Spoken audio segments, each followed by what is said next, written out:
Welcome to Squatchdtv, where the truth is first before all else. Join your hosts, veteran investigator, TV personality, and author Steve Kulls, and from the Kentucky Bigfoot Research Project and the Kentucky Fried Fixes channel, Chris Bennett. Sit back and prepare to take yourself on a journey with the longest-running Bigfoot podcast, Squatchdtv. Here are your hosts, Steve and Chris.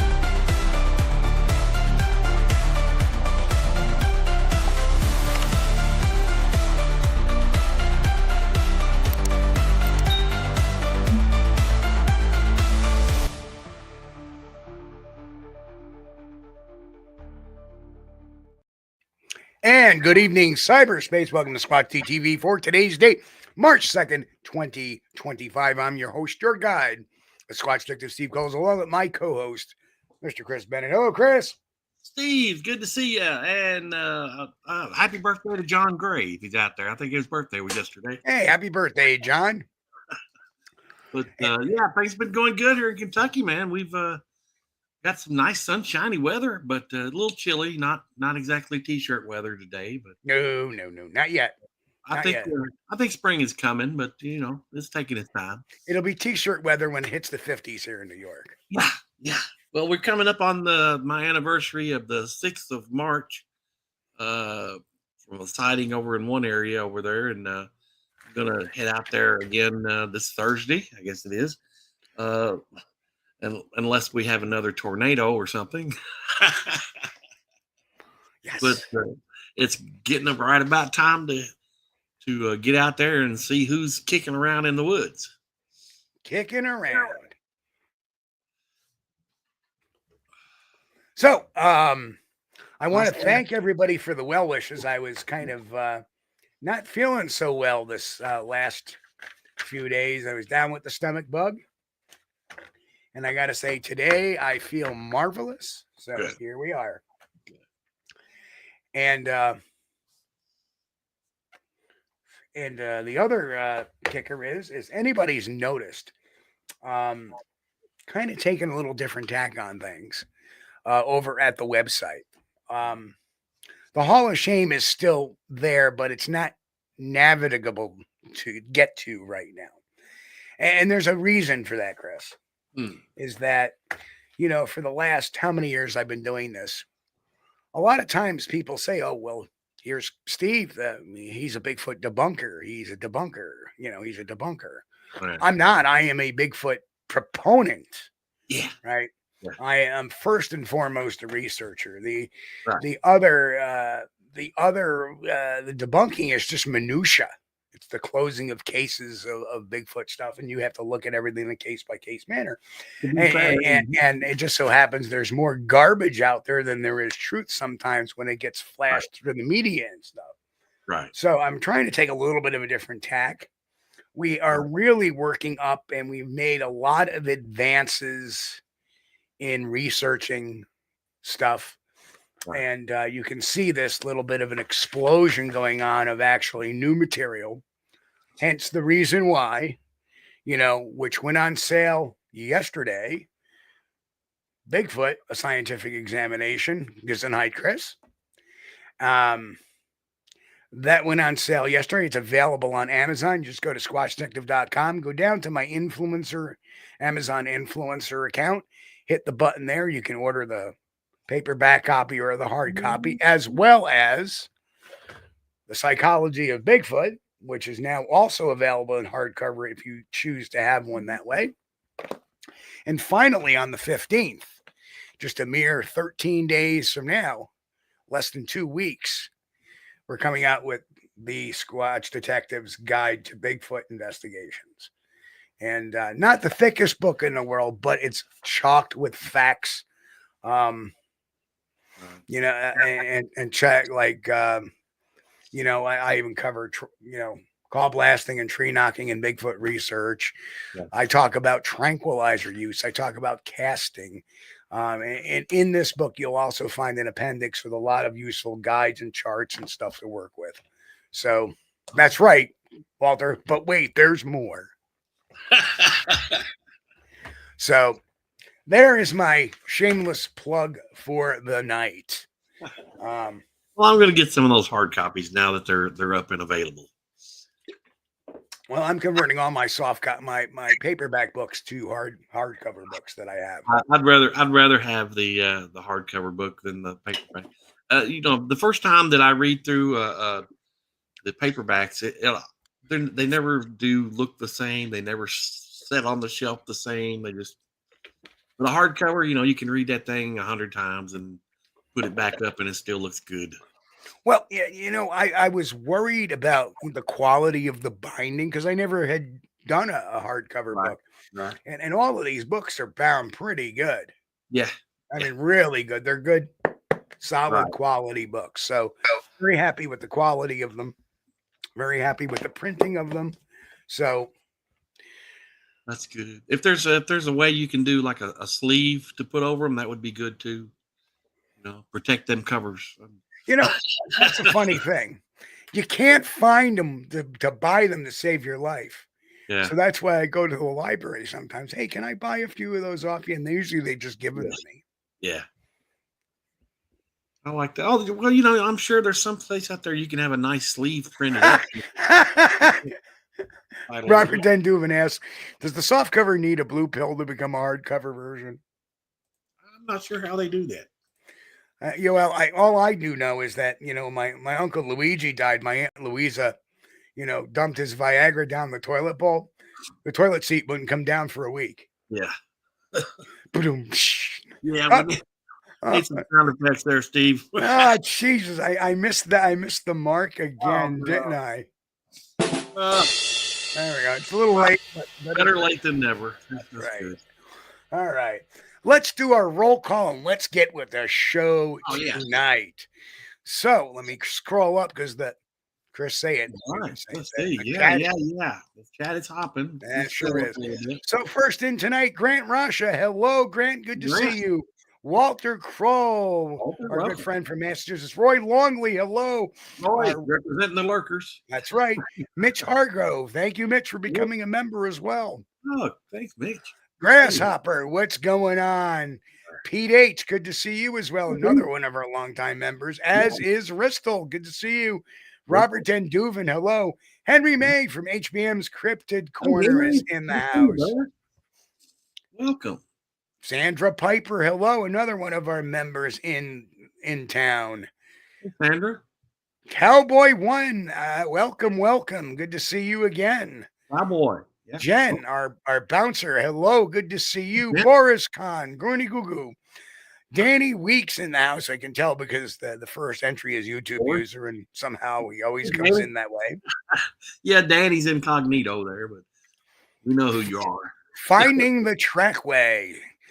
By the way, Finding the Trackway did a couple of videos, and you got to check them out. On his YouTube page over at Finding the Trackway. Okay. He actually did some audio recording and some video recording. He does a beautiful debunking of a thermal video, beautiful, of Research Area 1 that we were up in, this comes back from September of last year. So, please check that out. Go over to his channel later on and check it out if you haven't. So I was informed to come here. Is this person credible? Well, I certainly would think so. Make sure you check out Henry May's HB May's Cryptid Corner. Amen to that too, as well as I think Nikki is. I think Nikki may be in the house too, as Nikki's channel, Sasquatch Secrets. Anyway, Mrs. Trackway in the house. Hello, Deb. Angel Nolan, good to see you. We already said hi to Boris Khan. Mick, the mighty Mick is in here, meatloaf and all. I got lost a while ago, so here where we're at here. I think is that we said Danny Weeks. Danny Weeks, yep. There's Bill Trackway. We said Mrs. Trackway. Boris Khan. Hello, Boris Garny Goo Goo again. BF Bud. Huh? BF Bud. Hello. Bigfoot Bud. Hello. Welcome. There it is. Arthur Watts in the house as well. Texas Jack. Good to see you. So it's good to see some new names in here. Yeah. Names we don't see on a regular basis. Sometimes it's kind of great to see new people. Jeff Strader, hello. Welcome, Jeff. Oh, raining in Oklahoma. Oh man, well. Jay don't Carey, worry. good to see you. Karen Fisher as well. Hello, hello. Yeah, if it's And, raining in Oklahoma, we'll get it here in the next few days. Oh, hopefully not Thursday. Yep, see, I was right. There's Nikki, Sasquatch Secrets, who's also Nikki. a member of our channel, too, and we Yeah, appreciate that. John, Sasquatch Wizard Adirondacks, also a member. Welcome, welcome. Welcome, John. Martin Stilts. Marty Stilts is in the house. Good to Martin. see you, Martin. Whew. Pat Fisher. Pat Fisher, hello. Good to see you, Pat. Helton, aka Faster Man. Man, welcome. Well, everybody is in the house tonight. I think he's going to be quicker to list who's not here. The Howler is in the house. Howler, welcome. Yeah. Thanks, guys. Appreciate you hanging out with us. All right, so I think that's the list for tonight. Whew. I'm tired. Can we take a 5-minute break? Oh, yeah, I got lost about halfway through there. You know, a lot of new names. Welcome, everybody. Oh yeah, Don Gummow Jr. He's here too. Hey, Don. He's lurking. Don's lurking. Yeah. Yeah, we appreciate all our lurkers out there too, you guys, and everybody listening on the podcast too. So, one of my biggest pet peeves, and it's just interesting because Todd Gatewood of the Bigfoot Massacre Theory cabal came out with another video claiming all this evidence, which again was just more non-evidence. Walter. Thank you, Walter. Walter gifted 5 memberships. Appreciate that, Walter. That's one's to you.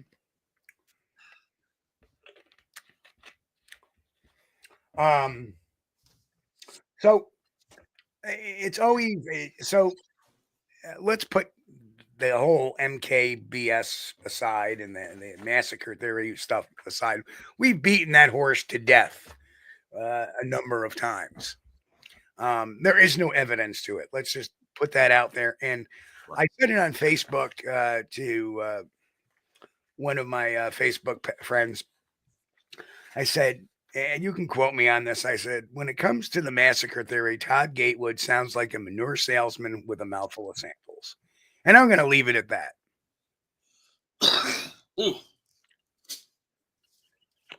But one of the biggest detractors of the Patterson-Gimlin film was a gentleman by the name of Robert Heironimous, who came out in the mid-90s claiming that he was the man in the suit.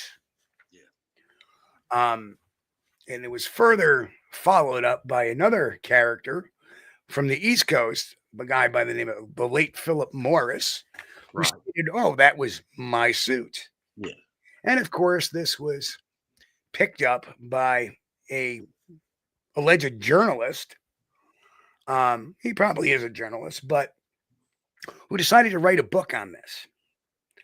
And we're going to break this all down very succinctly. And the beautiful thing is when I looked at, at the characters involved, now there's 3 characters. Here's a 4th. Another man who helped gather Long's witnesses and verify the facts was a gentleman by the name of Cal Korff. Now, I will say this. Rather recently, Cal Korff was supposed to be on a UFO debate because with Kevin Randall. Now, I happen to know or know of Kevin Randall. Years ago, I went to one of his lectures about Roswell, and that was at the Rensselaer Polytechnic Institute. So it was actually on a college campus. Right. But at the last minute, Korff says, oh, I can't make the debate, yada, yada, yada. And he backs out. He backs out of this debate. He did that to me as well on the same thing. Anytime he has a debate, oh, I can't make it at that time. So I'll say my piece and then you can have them say their piece. He will not directly debate anybody because he knows what's coming. But I don't want to digress too too far down the line just yet. So,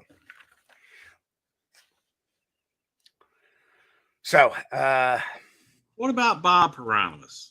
Well, let's when he first came out. So, go ahead. And this is part of quite a long document I've written, which will be posted within the next day or two on the blog. Yep. Bob Heironimous stepped forward for decades after the film. Let me give you the introduction first. The 1967 Patterson-Gimlin film remains the most famous Bigfoot footage.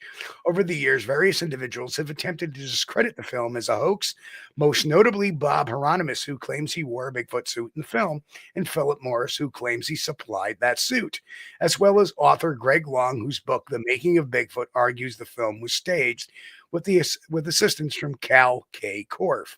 However, a close examination of their claims reveals serious inconsistencies, lack of evidence, and clear biases.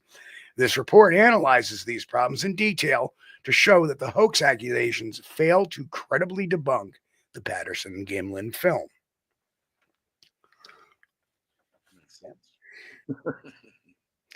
Mick wants to make it a Hell in a Cell match, or how about the Elimination Chamber? Anyway, for those who saw the Elimination Chamber the other night, they'll know exactly what that means. So Bob Heironimous stepped forward decades after the film, claiming he was the man in the Bigfoot costume. From the start, his story had been riddled with inconsistencies and changing details. Let's talk about the contradictory descriptions of the Bigfoot suit. And let me call up the next graphic for this too. These are all the characters involved. So before Philip Morris stepped into the scene, Bob Heironimous described the suit as Patterson had made it from a skinned horse, skinned horse hides. And not only that, the suit stunk. Yep. So that was the first version of the suit. Right. It was made from a horse hide, even asserting that Roger Patterson had skinned it out of a dead red horse to create it. He described the hide as heavy, estimating it to be 20 to 25 pounds, and foul-smelling. Later, after contact with costume seller Philip Morris, Heironimous' story shifted to say the suit was made of Dynel, a synthetic fur cloth. These two descriptions are completely at odds. A smelly 25-pound horse hide versus a lightweight synthetic fur, undermining Heironimous' credibility. Even Greg Long admits in his book that Heironimous and Morris describe different ape suits in many respects, including the material, horsehide versus Dynel. Now, we have a problem. Houston, we have a problem. Oh, as an investigator, I would have a huge problem. Bob Heironimous has told two different stories, two different accounts. Now, which one is he telling the truth about, and which one is he lying about? Because we know from a fact, by process of elimination, only one, if they're true, only one of those could be true. If either was true. So Bob Heironimous has lied on one or the other. There's no third way. Okay. Or he's lied on both. Yeah. Well, the thing is, if those were two possibilities, the third possibility is, of course, that he was never there. Okay. Right. But we're talking about his description of the suits. Henry makes a comment. Yeah, Greg Long did not think there was anything wrong with all the contradictions. And that's the difference between a biased journalist. Exactly. And an investigator, because an investigator, like, wait, something's not clicking here. Right. So either one of them's telling bullshit or they're both. And frankly, one came out after the other. So one may be feeding off the other. So you have one huckster, Phil, coming out with another one. So let's continue on. Right. Discrepancies in the suit construction detail. Beyond the material, Heironimous had given conflicting details about the suit's design. He initially described a two-piece outfit, a top like a shirt and a separate bottom that tied with a drawstring with hands and feet attached to the arms and legs of the suit. In contrast, Morris claimed his gorilla suit was a one-piece jumpsuit with separate gloves and feet zippered at the back. Long speculated Patterson might have modified Morris's suit to attach the hands and feet, but offered no evidence for this claim. Again, we're seeing more bias, right? Because again, you can't make a claim without evidence. You can't jump to that conclusion without evidence. Why would Patterson buy a suit and then modify it? Makes no sense. If you're going to buy a suit and use a suit, why are you going to change such a simple detail as attaching the hands and feet, right? Right. Furthermore, Heironimous never described being measured or fitted for any alterations. Notably, Heironimous even changed the story about the boots he wore at one point. He said he used hip waders that go up to your waist, but later he claimed they were only knee-high irrigation boots. Such flip-flops on basic details, suit material, construction boots indicate that Heironimous' narrative evolved to fit new information rather than being a consistent first-hand account. Right. Now, Boris put up a comment here. Boris Kahn says, Morris says he sold a suit to someone making a Bigfoot film. Is it feasible that Morris misremembered and sold a suit to Charles Price for the legend of Boggy Creek? Well, I'm going to get to Morris in a bit, but to answer that succinctly, the answer is no. What Morris actually said was, quote, I saw that film in 1967 and I was in bed and I looked over to my wife and I said, that's my suit. Yeah. Yeah. Right? Yeah. That's the actual way. Prior that is quoting her. That's quoting Philip Morris directly. Yeah. Prior to Boggy Creek. Mm-hmm. That's his claim. So there is no misrepresentation here. There is no oops. I sent it to this guy, not that guy. No. And the other thing, we'll get into it. Like I said, we're going to cover each of these cats one by one. One of the big things I have is that there is no physical evidence of this at all from either one of them.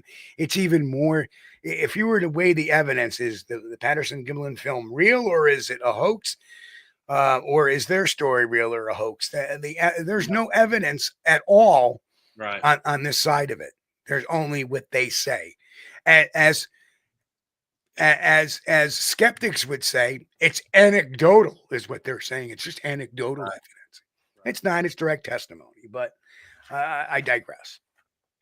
So let's talk about the lack of knowledge of the filming location by Heironimous. Investigators have pointed out that Heironimous' recollections of the film shoot don't line up with known facts about Bluff Creek. For example, Heironimous has described the day of the filming as really, really hot, saying he was sweating inside the suit. Weather records for the region on October 20, 1967, on the film date show it was a cool day, approximately 55 degrees. Locals also note Heironimous claimed travel time to the film site was an unrealistically short, about 40 minutes, whereas it takes several hours, suggesting he had never been there. Heironimous could not even identify the exact location or route to Bluff Creek when asked.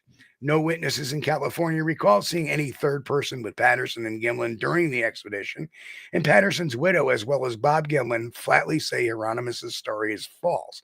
If Heironimous truly had been present, he should have demonstrated clear knowledge of the events and location instead of vague or incorrect recollections, which cast doubt on his claims. He couldn't find the film site. Correct. Didn't know where it was at. Didn't know the weather. Big problem. He talked about different, took him 40 minutes, So. Oh boy, that's a problem. But Heironimous uses the excuse, well, it's been so many years. Well, no, that's not an excuse at all. I'm sorry, that's not an excuse at all. No. I mean, there are, like I said, there can be some time and spatial things, and can it get hot being 55 degrees out? But he made the comment that it was really hot out, and it was not. And I did confirm that with the Weather Underground website, that the weather was what they state here. Right.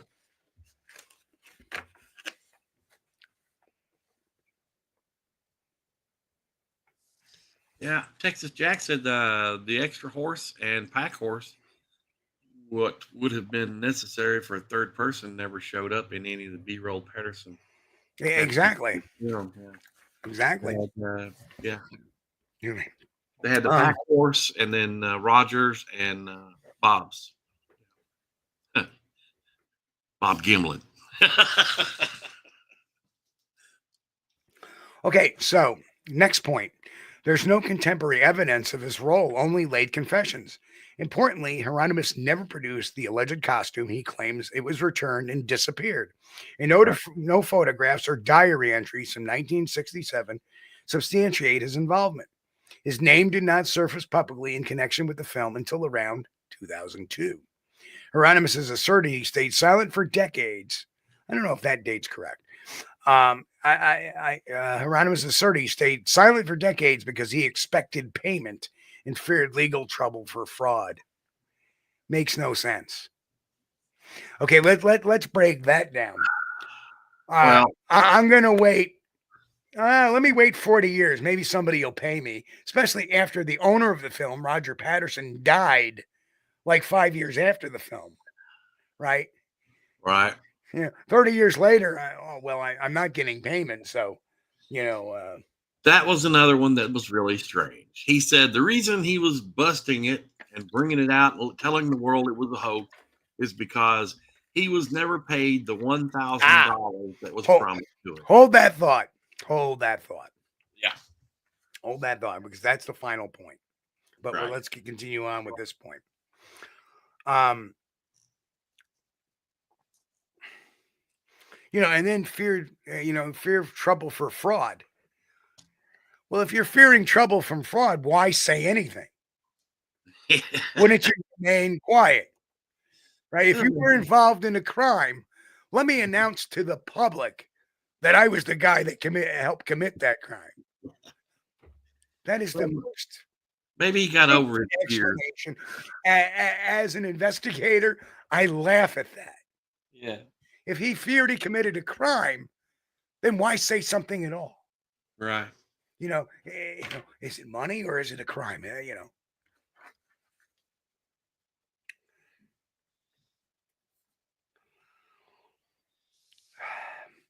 Yeah, it is known that he privately boasted about being Bigfoot to friends as early as 1967. His own mother and nephew recall seeing a gorilla suit in his car shortly after the film date, and a friend says Heironimous confided the hoax to him within weeks. In fact, people in Heironimous' hometown of Yakima reported that for years he talked about finding a new way to make money off the Bigfoot film, like his famous neighbor did. Right? This contradicts his claim of staying silent out of fear. He was willing to talk when it suited him, yet he never sought any official acknowledgement until decades later when a book deal beckoned. Money, money, money. Right. Figured out a way he's going to make money off this. Right, yeah, I'm going to go on the lie detector show and make more money there, where they'll throw that using a, guys are going to be writing a book, maybe, do we know, did Bob Heironimous get a percentage of Greg Long's proceeds? No, but I'm sure he might have gotten we don't know if he got a dip. But, right. That's why the question needs to be asked. Yeah. Admission of financial motivation is the final topic for him. When he finally went public, Heironimous openly admitted money was a driving factor. In a 2004 interview with the Washington Post, he lamented, "Somebody's making lots of money off of this except me." Yeah. Really? I didn't. I don't think anybody's making lots of money off this. Sure, I want to make some No. money. I feel that after 36 years, I should get some of it. In another filmed interview, when asked why he was coming forward after so long, Heironimous responded, "All these people have been making money off that footage for years. It's my turn now." Such statements strongly suggest that profit, not just altruistic truth-telling, spurred his confession, in quotes. Indeed, he received paid media appearances and was featured in Greg Long's book, opportunities that only arose once he claimed to be the man in the suit. This financial incentive casts doubt on his credibility and creates a clear motive to fabricate or embellish a hoax story. Just putting up some random comments here from Boris and some of the other guys. Makes sense. Yeah, that was a big one too. You know, when Bob didn't have any idea where the film site was. Yeah. Just, no. In summary, Bob Heironimous' narrative is erratic and unsubstantiated. Key details about the supposed suit are shifted notably over time, aligning conveniently with information provided by others like Morris, rather than consistent personal memory. He has demonstrated poor knowledge of the actual circumstances of the PGF encounter. And by his own words, he was motivated by money and resentment of being left out. These inconsistencies and admissions undermine Heironimous' claim that he was the Bigfoot in the Patterson film. And there was also in one of these debunking shows. Hold on. Even Bigfoot skeptics acknowledge Heironimous' story is not airtight. It relies entirely on his say-so and has dozens and dozens of inconsistencies. Yeah. You know, and I've watched all these shows where he supposedly debunks the Patterson Gimlin film. And one of the major factors was they said, you see that glint in the eye of Patty. Well, and what it was, the glint was a defect in the film. And they said, that's because Bob Heironimous has a glass eye. Heironimous is dead, Nick said. No, he's not. Oh, I didn't know anything about it if he is. Yeah, if he's dead, I didn't know about it. If you can direct us towards, but I don't believe Bob Heironimous is dead. I'm going to mute out here and do a quick search. And Henry, don't forget, Roger Patterson passed the lie detector test too. So, any comments or questions so far over in our chat room tonight?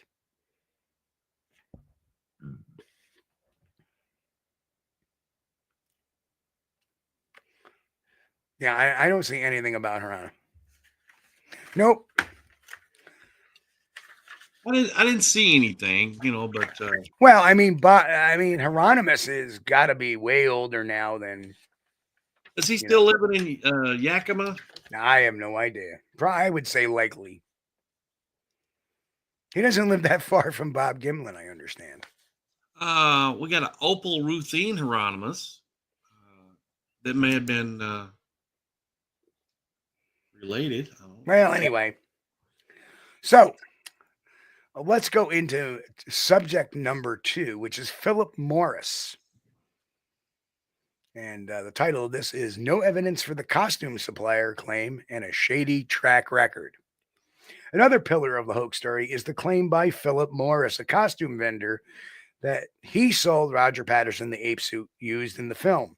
Morris, owner of Morris Costumes in North Carolina, has repeatedly asserted he was the secret source of Bigfoot.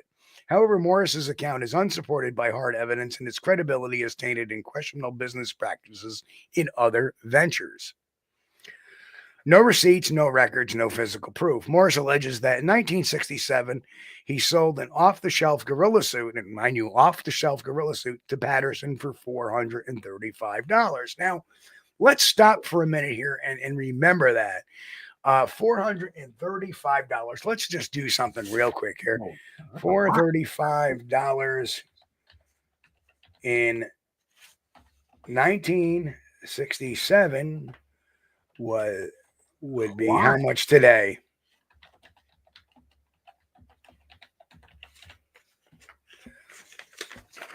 Dude, I think my mom and dad bought a new 1968 Buick Skylark.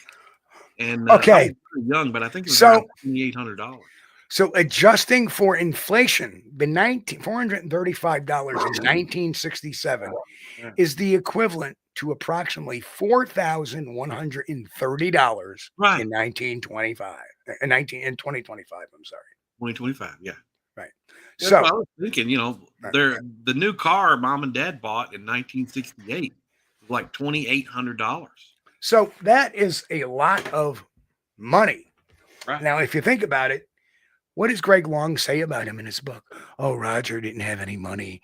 He, as it was, he had this camera which was supposed to go back to the pawn shop, and he couldn't, Right. right, and all this other stuff. But yet he was supposed to mysteriously come up with a lot of money for this time. $4,000 for his suit to make a film for what?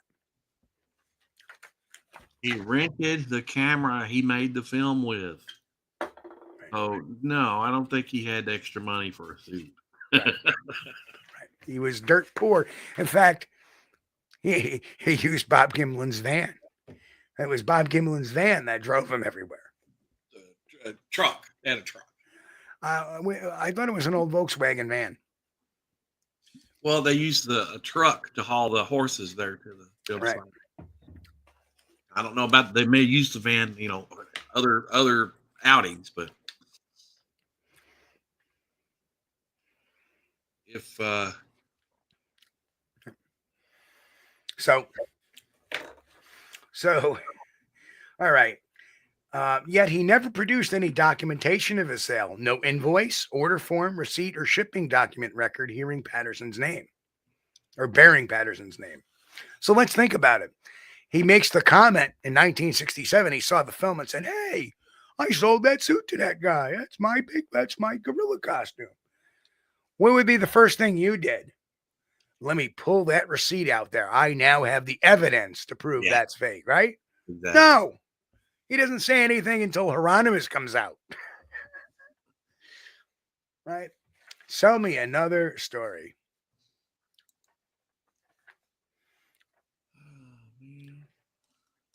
Morris himself admitted that he had no records of Patterson or anyone on his behalf purchasing his suit, but insists he remembers selling it. This memory surfaced more than 30 years after the fact, which by itself is dubious. Additionally, the original costume had never been located or authenticated. Patterson died in 1972, and no Bigfoot costume was found among his possessions. If Morris did provide a suit, one would expect some paper trail or a surviving example of some same model costume. Instead, the claim rests solely on Morris's late assertion that he recognized the Bigfoot in the film as one of his own products. An implausible recognition after decades. Morris says that when he saw the famous footage on television, he immediately recognized the suit and realized Patterson had hoaxed the world. This claim strains credibility. The Patterson creature displays anatomy and movement that many experts consider highly unusual for a mere costume. For Morris to positively identify from grainy footage a generic gorilla suit he purportedly sold by mail order, one of many he made and sold in the 1960s, is highly suspect, especially with no records to corroborate the sale. Even Greg Long noted significant differences between Morris's standard gorilla suit and what Heironimous described pictured. For example, okay, we talked about that before. Yes. Right?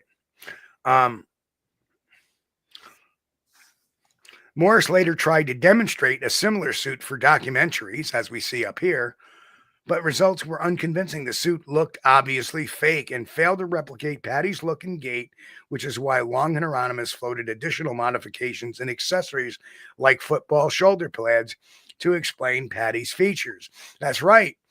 They later said that, and that particular suit, they actually put on, embedded in it, football shoulder pads to make the shoulders look broader. Right. Right?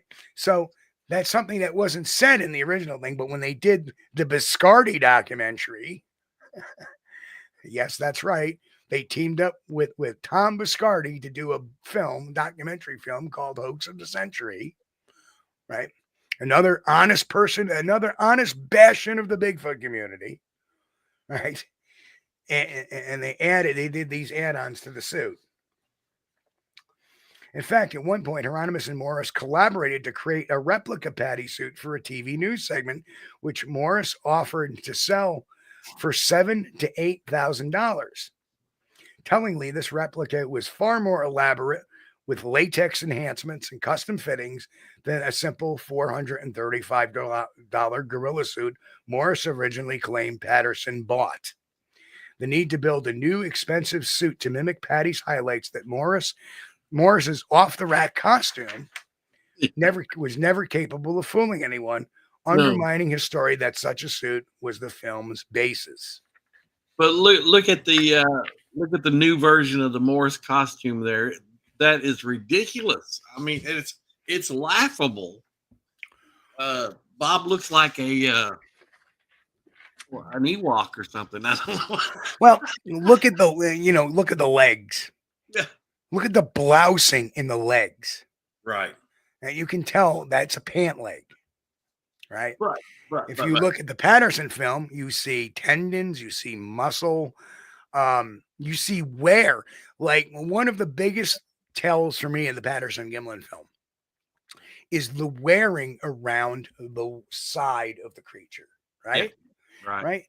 Look at our own bodies. I'm a hairy guy, and where I lack hair is where my arms constantly rub back and forth as I walk.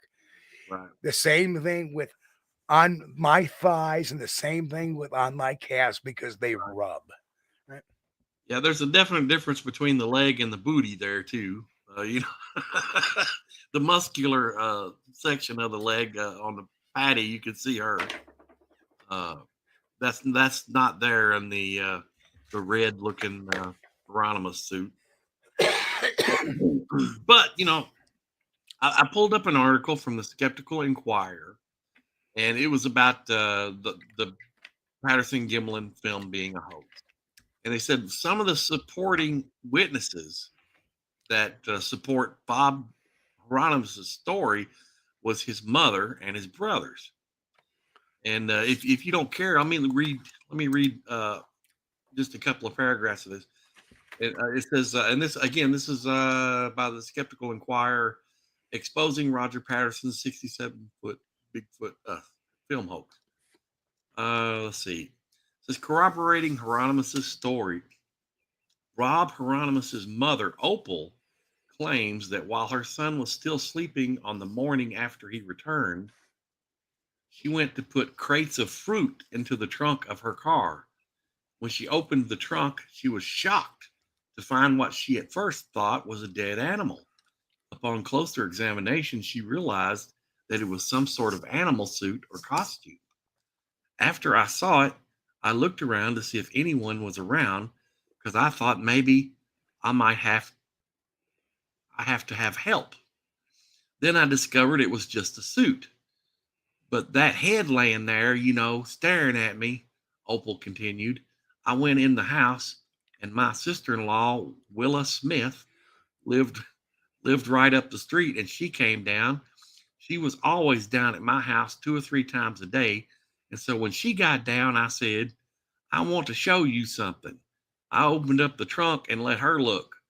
Opal remembers that Patterson and Gimlin came late that day and returned Chico, one of the horses they'd ridden. Afterwards, the Bigfoot suit was removed from the car and she never saw it again. Its present whereabouts remain unknown. Now, I have an issue with that story. Can you tell where there is a fallacy in that story? The return of Chico. No. That's true. That's true. Whoa. See, what I think happened here, I really think happened here was that Patterson borrowed Chico and promised to pay Heironimous money for Chico's use. Right. But never did. Yeah. And that's what led to this. You see, what I have an issue with is I saw that head staring at me. If it's a costume mask, there are no eyes, and the eyes are the biological entity that stares. So this story being made up automatically places the eyes in that suit. there would have been empty holes there instead of eyes. Correct. Yeah. That's why the story is false. The psychological, see, criminal psychology, again, going back to the psychology of it, right? There are no eyes in that mask. There is nothing to stare at you. The story is a lie, and it's a lie to go along with her son's story. And if Bob had been resting up because he had just gotten back that night, Patterson and Gimlin wouldn't have returned to Chico the next day. That does not compute with the timeline of events. Right, exactly. Because the next day they were off to the airport, getting the film sent to Seattle, where it was processed and flown back by Deatley or Diatley. I have no issue that they borrowed Chico a horse. I have no issue with that whatsoever. And I have no issue with Bob Heironimous knowing that they were using his horse while they were out looking for Bigfoot. Okay, Bigfoot Bud. Could Heironimous been paid by a forest industry government just to make it all up as a hoax? That's ridiculous. Like now we're just no offense, but we're reaching for motives. Stop it. Stop it. Stay on track. When you start going down rabbit holes and you start making up accusations, that's when we start to sound desperate to prove that this storyline is a hoax. Stick to the facts. That's all you need is the facts, not supposition, not rabbit hole ideas, not government conspiracies. Stick to the facts. We have the facts on our side. So, and that as an investigator, I am telling you that as a former professional investigator, don't go off the rails. Stay on track. Stay the course. Don't want. You know what? There's no. How are we ever going to find that out? Well, yeah, but let's say, why would they pay? And here's another thing too. Why would they pay him so many years afterwards? Why didn't they pay him back in 1969 when the film first started premiering in places? When it first showed up on Johnny Carson, why didn't they pay Heironimous back then to come out in the public? Makes no sense. This is very simply a guy's ploy to get graft. That's it. Well, but how do we explain away the family witnesses there? And that's okay, Bigfoot Bud. I'm just trying to get everybody's juices flowing and creative. And a lot of my job here, in case some of you are new to the channel, my job here as a former professional investigator is trying to keep people on track with reality. Use that brain. Yeah. Use the brain. Let's not go off on tangents. We have all the facts on our side. But yeah, again, how do we explain Heironimous's family saying, "Oh yeah, I saw a Bigfoot suit in the back of his car"? Could they have seen a Bigfoot suit in the back of his car? Or do you think maybe they were making it up to help Bob's story? I think they were the latter. I think it was the latter because, like I said, money. They never spoke to the neighbor. They only spoke to his mother, right? And if you think about it, again, when a hoaxer makes a story up, they generally put something in psychologically that does not make sense. When she said, "Oh, I saw that head there staring back at me," well, it's the eyes that stare. Yeah. That tells me 100% the story is made up because she is emoting a physical reaction that she remembers years later telling this story 40 years later that couldn't have possibly happened because there were no eyes in the mask. So that's all that you need to know about that story. But I'm glad you brought it up because when you start looking at the guise or the stories in the guise of psychology and common sense, makes a lot of sense why that story doesn't work. Well, it's obvious. We know beyond the shadow of a doubt that Heironimous either made and Mick brings up a good point. Patterson was making a film in the summer of '67 that later became taken from Patterson after he passed that became Sasquatch, the legend of Bigfoot. Legend of Bigfoot, yes. Right. So it is possible that Heironimous could be trying to confuse the Bigfoot costume maybe used for that production. Very possible. And he's purposely doing that. But I tend not to think so. Yeah. I don't know. I don't know if there was ever an evidence of Patterson ever owning a Bigfoot costume. Well, they had several costumes for that movie too. So now I don't know. Well, hold on. I'm talking about Patterson's film. Let's forget about yeah. And I mean, yeah, they did have Bob Gimlin dressed up as a Native American at one point, and they were, but they did a lot of promotion shots. They would never film the Bigfoot or anything like that, or anything claimed to have been. Yes. Patterson's documentary was not realized during his lifetime. It was made after he died, when it got took up by, oh gosh, I can't think of his name. But anyway, whatever. The Legend of Bigfoot. Right. It's a good show. Good show. Moving on.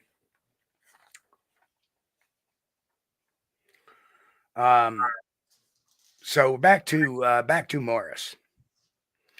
It was also telling that Morris waited until 2002 when Long was researching his book to publicly claim involvement, despite the PGF's fame since 1967. By his own admission, Morris had been aware of the film and suspected it was his suit for decades. Why stay silent so long? Morris implied he didn't want to undermine a good mystery for Bigfoot enthusiasts, but skeptics suspect he saw an opportunity for free publicity in pitching and hitching his name to the famous film.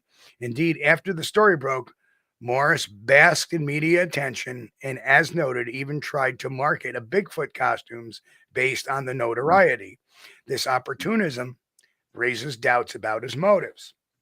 Prior questionable business dealings, Phyllis Morris' ethics and honesty in business have been challenged before, which bears on his credibility now. Notably, Morris Costumes was involved in a high-profile lawsuit in the late 1990s over unlicensed Barney the Dinosaur costumes.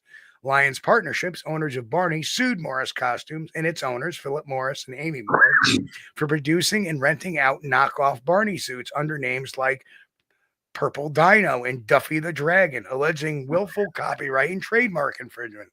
A federal judge found that Morris's costumes infringed Barney's likenesses, though stopped short of awarding damages, ruling infringement wasn't willful. In other words, Morris's company profited from unauthorized copies of a famous character. Yeah. This case, Lions Partnership versus Morris Costumes, suggests a willingness on Morris's part to mislead customers and push legal boundaries for profit. Additionally, Mr. Philip Morris attempted to claim credit for inspiring the Dr. Evil character from the Austin Powers films, asserting that Mike Myers' villains copied Morris's own decades-old local TV persona, Dr. Evil, and even demanding compensation for the supposed likenesses.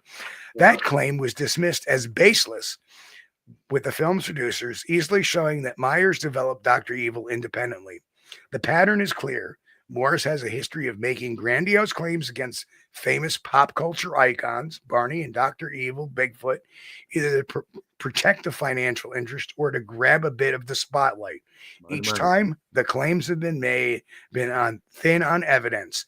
This track record of dubious assertions and legal run-in calls into question the trustworthiness of Morris's Bigfoot tale. So I think Pancho, Bob Heironimous is 6 feet tall. Yeah, I believe he is. I think he's actually 6'4" with cowboy boots. Yeah. So he's not a short little guy, although he looks kind of dumpy from a distance. It's probably because he's got a belly like mine. It kind of makes him look shorter, I guess. Right. So, part 3 is Greg Long's Making of Bigfoot, a predetermined narrative and biased methods. All right. Journalist Greg Long published The Making of Bigfoot in 2004 as an investigative expose intended to settle the hoax question once and for all. The book centers on Heironimous' confession and a litany of negative portrayals of Roger Patterson. While Long gathered many interviews, pieces of circumstantial evidence, his research and writing exhibit clear bias and a predetermined narrative. Essentially, he approached the project convinced that Patterson was a fraud and Bigfoot a sham, and he selectively framed evidence to fit that conclusion. Part one, he was on a mission to portray Patterson as a con man. Numerous sources, including some whom Long interviewed, have criticized his one-side depiction of Roger Patterson. Long painted Patterson as a cheat, a liar, and a thief, focusing on instances where Patterson allegedly failed to repay debts or borrowed equipment without returning it.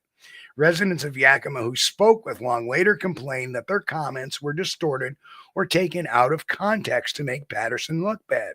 According to these locals, Long seemed determined to cast Patterson as a petty criminal, harping on his financial troubles while ignoring mitigating facts. For example, Patterson was dying of cancer not long after the film was made. He passed away in 1972, which left some personal debts unpaid. Hardly unusual for someone struck down in his 40s. As one observer noted, many people who die young leave loose ends and debts. Does that make them petty criminals? Greg Long would have you think so. So that's an actual quote. I believe it was Sharon Day who made that quote. That Skeptical Inquirer article is listing mostly Greg Long's stuff from Greg Long's book. Yeah, well, we're tearing that to shreds right now.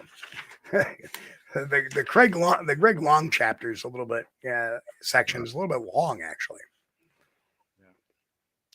Mary Roller, hello, Mary. Good to see you.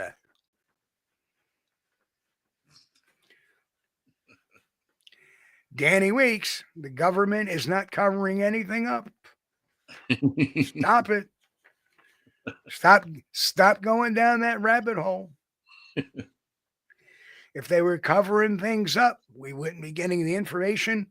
Nobody has ever censored me. Well, and I'm a pretty big mouth. Yeah, we've talked about that before too. The government's role in maybe possibly covering up Bigfoot, sightings. Yeah, they may downplay things. It boils down to the local governments and local officials that don't want people coming in there and tromping around their woods with guns. You can't blame them. You can't blame them. But I don't think it's a big government-wide conspiracy. I hope it's not. That would be scary. My phone's not been clicking or anything, though. So here's another. Long's book repeatedly emphasized Patterson's monetary debts and disputes, implying that these were a driving force for the hoax. This character assassination overshadows a more balanced view of Patterson as a passionate and perfect researcher. The bias is evident in Long's approach. He reportedly told Yakima residents that Patterson made a heap of money from the film and that Long was seeking anyone who was owed money by Patterson who would hear witness against him. In other words, Long was actively soliciting negative testimonials, priming sources to think Patterson in terms of who he cheated. This agenda likely skewed the testimony he gathered. Long's narrative relies heavily on interviews with people recalling events 35 plus years in the past, memories that are naturally fallible and susceptible to influence. Yet he tends to accept and highlight statements that support the hoax scenario while downplaying or excluding those that don't. For instance, he gives weight to claims that various people heard about a Bigfoot hoax in Yakima in 1967 or saw an ape suit in a car, etc., as corroborating evidence. But these are all unverified anecdotes, and they could easily be cases of retroactive hearsay or mistaken memory. Small town rumors often take a life of their own. Conversely, Long did not meaningfully include any viewpoints from Patterson's defenders or neutral experts. He never interviewed Bob Gimlin, Patterson's partner and the only other eyewitness to the filmed creature for the book, likely because at the time Gimlin was not speaking to the press. However, Gimlin and Patterson's widow However, Gimlin and Patterson's widow, Patricia Patterson, were very alive and have since vehemently denied Heironimous' story. Both would have been available to a serious investigator for comment, yet their rebuttals are essentially absent from Long's work. Additionally, the book gives short shrift to the physical evidence that supports the film's authenticity, such as the detailed footprint casts, something that's never mentioned, the biomechanics analysis of the creature's movement, etc. Long essentially dismisses any evidence of Bigfoot's reality, instead zeroes in on building a hoax case through character witness accounts and circumstantial tidbits. This imbalance shows that Long was not conducting an objective inquiry, but rather building a prosecution case in the court of public opinion. At times, Long's determination to fit facts into a hoax narrative borders on the absurd. For example, he learned that Roger Patterson had come across a Bigfoot sighting story by William Rowe, a Canadian prospector that Patterson found inspiring. Long dubbed Rowe's accounts the script for Patterson's film, insinuating that Patterson choreographed the hoax to match it. But just because Patterson was aware of other sighting reports, a normal thing for any researcher, doesn't mean he committed fraud. The reasoning illustrates confirmation bias. Long interprets every piece of Patterson's background, interest in making a documentary, financial struggles, enthusiasm for Bigfoot lore as evidence of guilt rather than alternative explanations. As skeptic Sharon A. Hill observed in her review of the making of Bigfoot, Long's book piles on a pickup truckloads of circumstantial evidence and tangential side stories, but in the end, the true bottom line is not clear. There is no Bigfoot suit. Despite all of Long's efforts to frame Patterson and Gimlin as hoaxers, he failed to produce the single most convincing piece of evidence, the alleged costume itself. Hill notes that while the book might sway an undecided reader towards thinking of the film could be a hoax, it is not definitive. Crucially, no physical proof of a hoax is ever presented. He started out with a narrative and then wrote a book to suit it. Right. That's my opinion of it too. Had he not, he should have considered some of the holes in Bob Heironimous' story. So, hold on. Put Cowboy One's question up there at the very bottom. Okay. Cowboy One says, "Sorry, people. I'm learning. Question: if you think they're out there, how come we haven't found one yet since the Patterson film?" Well, we have found one. Yeah. Found lots of them. Yeah. Every encounter is finding one. Yeah. Every legit. I mean, look at the New York Baby video. Look at, or AKA the Pigeon film. Look at the Vermont Trail Cam photo. Look at, there are other examples out there on the web that are likely legitimate photos. Not all. Most are not. But, excuse me. Oh, Danny. Danny says the government with their resources must have more than us, right? Well, not necessarily, Danny. I mean, there's lots of stories out there that Bigfoot bodies were recovered, and 9 times out of 10, most of the stories will say, and they were taken to the Alamogordo Primate Research Facility in Alamogordo, New Mexico, which is located on Holloman Air Force Base. And the reason I know that is because Danny says he wasn't talking about cover-ups, but rather easily forthcoming with their information. Well, we don't have any Bigfoot bodies at the Alamogordo Primate Research. No. What I would say, Danny, but as far as Cowboy, we have found them a lot. I mean, we see them, and people see them. We get a lot of reports every year, just because we haven't caught one on film since.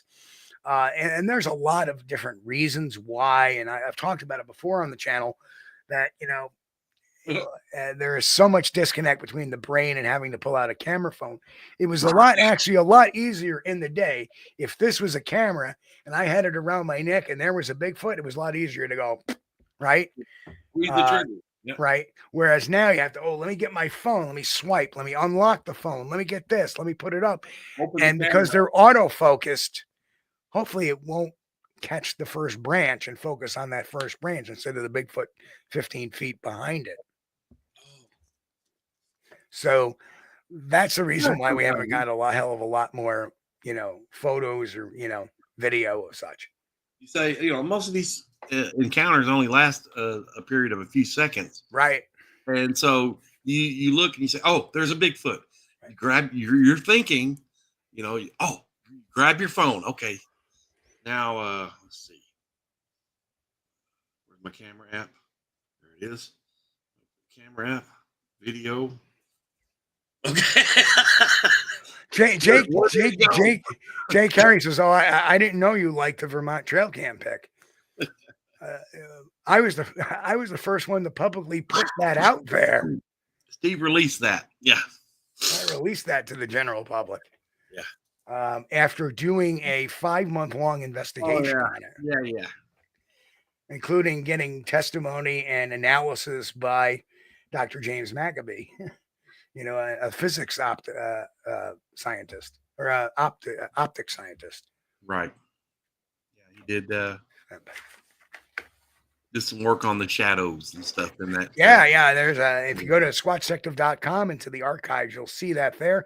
There's a picture there of me of mimicking what it was doing, used with the same trail camera at the same distance. The unsub was on the film. And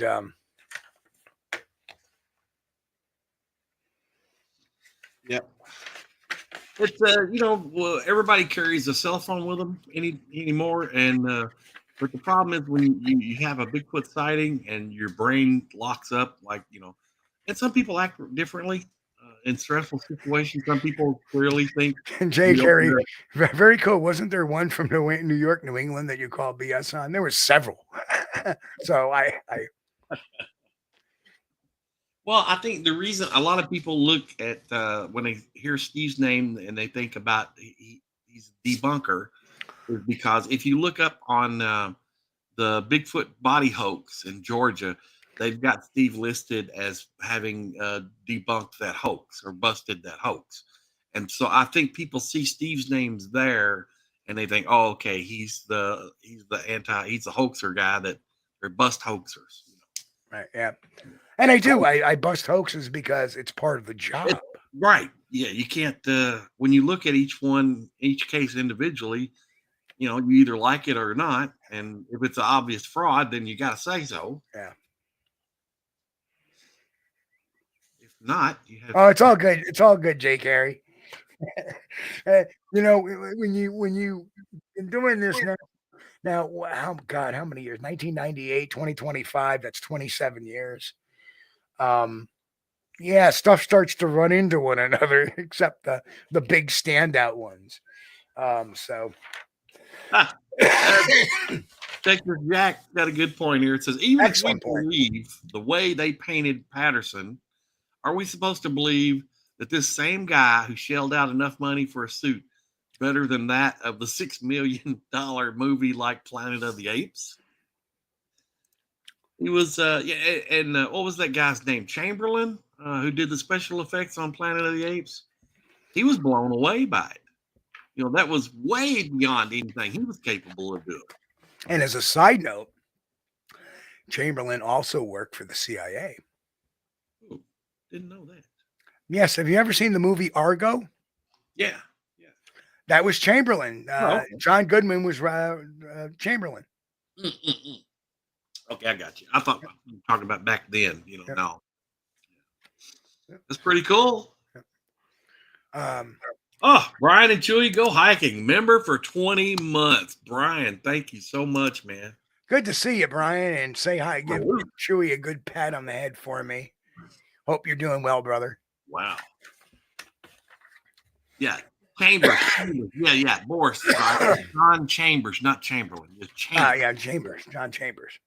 Yeah, those names, they kind of stick, But and me, I just go ahead, whenever you say. When you think about it, okay, you see the Patterson Gimlin film, and then you watch Planet of the Apes, which were about the same time that they came out. Give me 1 second, Chris. Yeah. So which was more realistic looking, the stuff that Planet of the Apes put out, or the Patterson Gimlin film? And to me, I mean, it's obvious. I think the Patterson Gimlin film is way more realistic and believable than anything they did from the Planet of the Apes. I remember there's one scene, I can't remember. in one of those movies where the gorillas are in a steam bath, and you see them unclothed for the first time, and it's just ridiculous. It looks like they all look like monkey suits, is what they look like. Okay, I'm back. I needed to grab myself a couple of spring waters out of the old Welcome back, fridge. sir. Yeah, you've been doing a lot of talking, a lot of reading. And you can hear my voice starting to degrade a little bit over time. So now, notice it's better. Okay. We can see a segment with impersonations of those such as, I've been on these woods 40 years and I ain't never.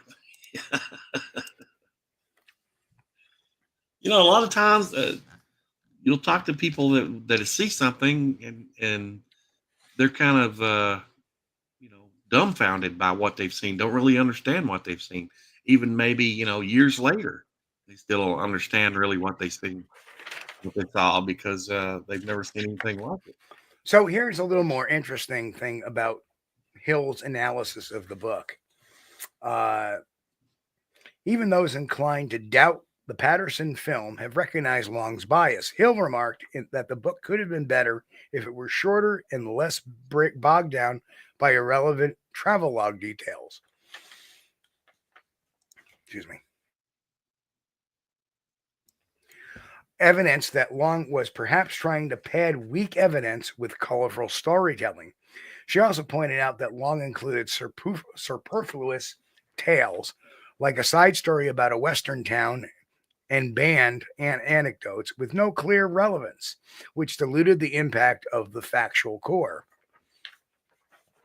This suggests Long was more interested in creating a dramatic narrative than a tightly focused analysis. More bluntly, Bigfoot researcher Matt Moneymaker labeled Long, Heironimous, and Korff the parasitic trio.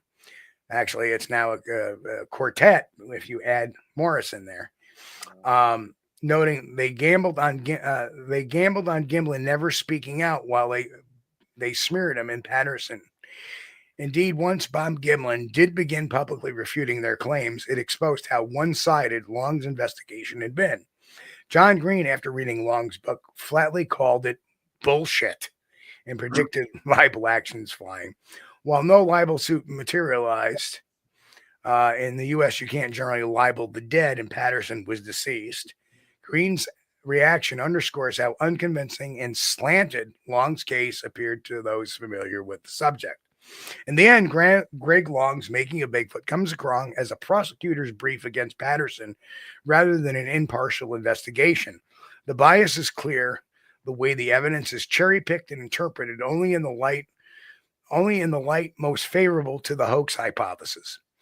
The book provided a veneer of legitimacy to Heironimous and Morris's claims by packaging them in a detailed story, but when scrutinized, it fails to deliver a knockout blow.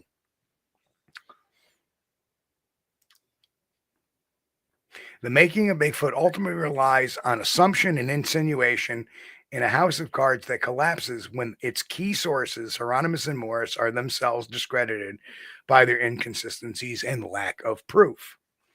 Now, let's talk about, finally. Did you go get a spring water or Snapple? Oh, it looks like water. Okay. Yeah, Poland Spring.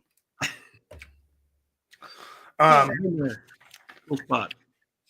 Now, that is Greg Long picture next to the book. Now we're going to talk about the guy who did the introduction to the book, Cal K. Korff. That's the guy on the lower right? That's right. He looks all militaried up, right? Yeah. Okay. So, a dubious collaborator with fantastical credentials. The name of this paragraph. Any discussion of Long Heironimous hoax narrative must include Cal K. Korff, who played a behind-the-scenes role in publicizing and shaping of the story. Korff is credited by Long as having helped track down witnesses and piece together the hoax claims, and he appeared in media coverage of the book around 2004. He also ducked out on a Steve Kulls interview as well, or a Steve Kulls debate. About the same time. Well, I will say this: he's got his colonel insignias on there, crooked. Oh, they don't go that way. You ain't heard nothing yet. Okay. So this is the guy who did the introduction, anyway. However, far from adding credibility, Kalkorf's involvement is a major red flag. Korf is a self-styled investigator known in UFO and paranormal circles and has a long history of publicity stunts, false credentials, and bizarre claims that utterly undermined his reliability. Korf's role in the Bigfoot hoax story. Korf took it upon himself to promote Bob Heironimous' confession in the early 2000s. He was instrumental in connecting Heironimous with media outlets and even appeared on television segments alongside him. In essence, Korf acted as a PR agent for the hoax narrative, helping to shape the Heironimous story for the press. Given his role, it's important to scrutinize Korf's own credibility. Notably, respected radio host Art Bell once described Korf as the most brazen media deceiver in the country. This is not a trivial accusation. Bell was referring to Korf's tendency to inject himself into sensational stories, usually the UFO field. He also claims to have helped the O.J. Simpson prosecution as well. Wow. Yeah. Oh, cool. Yeah. The Bigfoot case appears to no different. Korf saw it as an opportunity to latch onto a sensational claim exposing the famous film and the gain notoriety by association. And I know Henry loves Cal Korf. Perhaps the most egregious mark against Korf's honesty is his long-standing claim to be a colonel in the Israeli Special Secret Services. For years, Korf publicly portrayed himself as an officer working in counterterrorism for Israel, an extraordinary assertion that, if true, would mean he was a covert operative. The claim has been exposed as totally fabricated. That's right, Grant. Sorry, Stephen. Go ahead, man. Oh, that killed me, Grant. Say it, Chris. Say it. Grant Rasha says, if the Bigfoot suit doesn't fit, you must acquit. Sir, I bowed here. I bowed here. Oh. Never mess with the internet. That's so good. So, the claim that Korf was a covert operative was exposed as totally fabricated. Investigators and even casual bloggers eventually unraveled the truth. Korf never served in any official Israeli intelligence or military organization. What he did have was a stint as a security guard in the private sector, which he inflated into a make-believe title. Online records and testimony suggest Korf worked as a low-level security officer, at one point a bank guard, and he grandiosely reinvented this role as being a colonel in a fictitious agency. One close observer mocked that Korf went from working as a security guard to becoming a colonel in something that has never existed, calling it a case of incredible delusion. In a video Korf himself posted, he even showed an ID card to a U.S. embassy guard, claiming it was an Israeli Special Secret Services identification. It turned out to be his old media pass from a defunct magazine. In 2010, Korf was formally reported to the real Mossad as an imposter or pretending to be their agent. Someone who conducts such an elaborate false persona is not trustworthy source for an honest account of anything. Yeah, I think he's using like the U.S. insignia of a full bird colonel there too, instead of the Israeli. Because I remember, when I was in the Air Force at Station Holloman Air Force, they don't have the same insignias as we do. No, it's a little different. Yeah, the Holloman was also a tactical air training base, so that means they trained fighter pilots from all over the world, not just the pilots in the United States. All over the world. And a lot of those guys that came over from Israel were at that tactical flight. So if you look at that picture of him in the very far bottom right corner, that was a video of him saying, I'm Cal Korf, a colonel in the Israeli Special Secret Services. I don't think that's right. Right. And then there he is with the American flag and the Israeli flag. And he's trying to make, you want to talk about, a guy that's, I remember seeing Israeli officers that were pilots, and my God, they had like general stars all up and down their arm, and as an enlisted guy, I'm walking around. Oh my God, yeah, this guy's like an 8-star general. Okay, yes sir. Yeah, he's a captain. Didn't know what to do, and well, they always taught us that if you're ever in doubt, salute. Okay, so but those guys had all kinds of jewelry hanging on their epaulets on their uniforms, and that's a full bird colonel rank there, and I'm looking for it, but I'm not sure what the colonel rank insignia looks like in the Israeli army or in the Israeli military or the Israeli Secret Services. I remember. They have lots of jewelry on there. I remember getting ready to roast him. So you're in because this is before he came out and finally admitted he worked for a guard company, right, or a security company. But I remember I was ready to roast him. I'm going, really? If you're part of the Secret Services, you just gave up the secret, didn't you? Yeah, they have like. And why do you wear a camouflage uniform if you're secret? Yeah, they have. You don't see our Secret Service wearing uniforms. They have three little look like leaf clusters on each epaulet, and if they're wearing it's going to be subdued if it's a. Mick, you know who Korf reminds me of facially? He looks like Biscardi.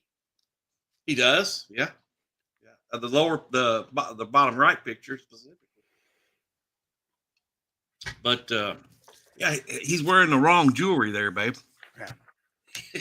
Yeah, he's claiming that's a U.S. rank. Yeah.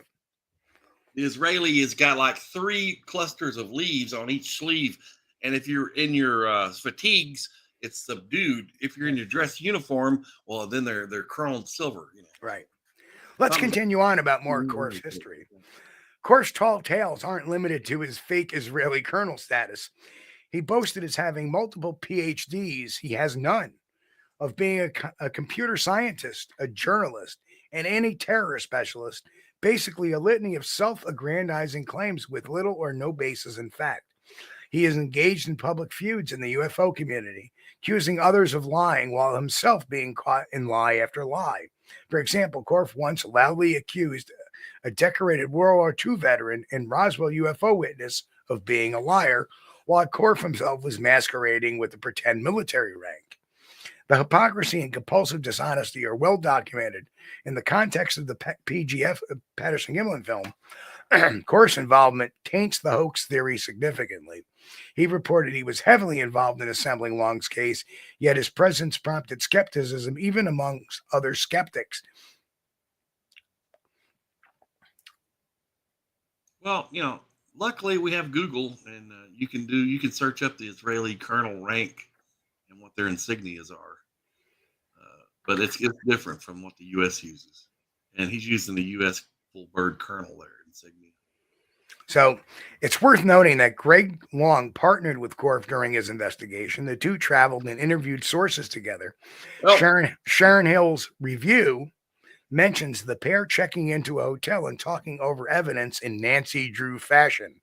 Yeah. This means Korf's confirmation bias and lack of scruples likely fed into the project. Any information Korf found or any witnesses he located must be viewed with suspicion, given his propensity to distort. For instance, the interviews with Heironimous' family and friends in Yakima claiming they heard of the hoax back in 1967 could have well been primed or influences by Korf's involvement. We know Korf is adept at manipulating narratives. It is plausible he helped coach Heironimous and others on what to say or selectively passed information to Long.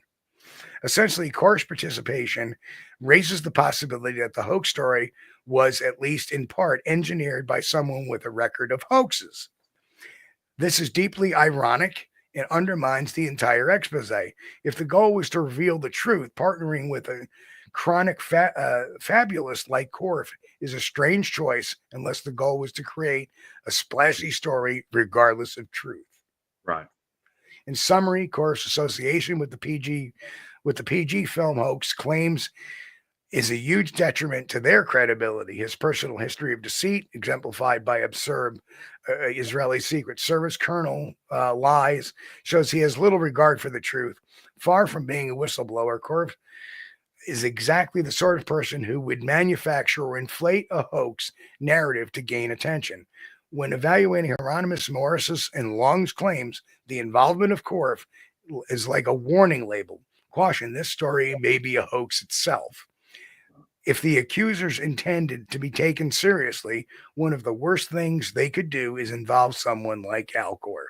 The fact he was a key player in bringing forth the hoax allegation gives skeptics of the hoax and supporters of the film's authenticity ample reason to doubt the entire tale.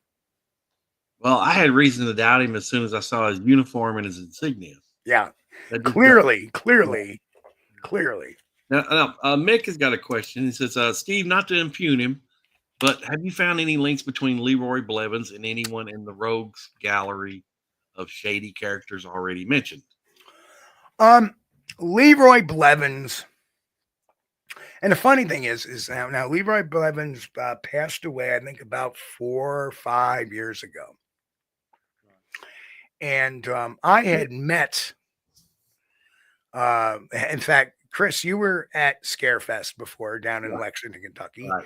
Yeah. And one day I'm one of the days I was at my booth, and Leroy showed up and he introduced himself. Yeah. And he actually gave me a copy of his book autographed. Nice guy, beautiful man. Sure. Seemed honest to me. Yeah. And he believed what he was saying.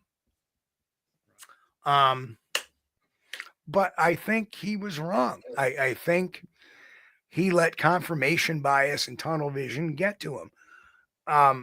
But whatever he did, even though, yes, hoax of the century, Biscardi does visit Blevins because he was another one touting that this was, PG was faked.